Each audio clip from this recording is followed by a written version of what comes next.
যে অভিষেক বন্দ্যোপাধ্যায়কে নির্বাচিত করলেন মমতা বন্দ্যোপাধ্যায়। ইউসুফ পাঠান যাবে না আগেই বলে দিয়েছিলেন তিনি। অভিষেক বন্দ্যোপাধ্যায় নয়নের মণি, তাকেই নির্বাচিত করলেন তিনি।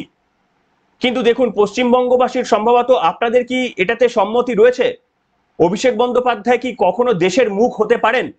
আপনারা কি সমর্থন করেন? লিখে জানান কমেন্ট বক্সে। কেন এই কথা বলছি?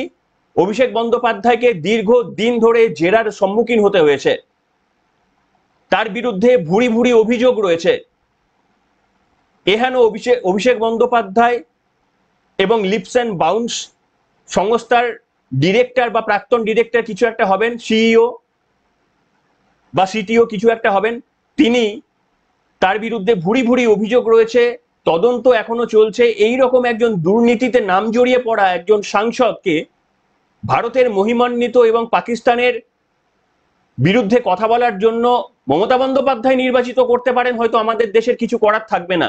কিন্তু সাধারণ মানুষ হিসাবে আপনারা কি মেনে নিচ্ছেন? প্রতিবাদ করবেন না করবেন না? আজকে কমেন্ট বক্সে আপনারা লিখে জানান।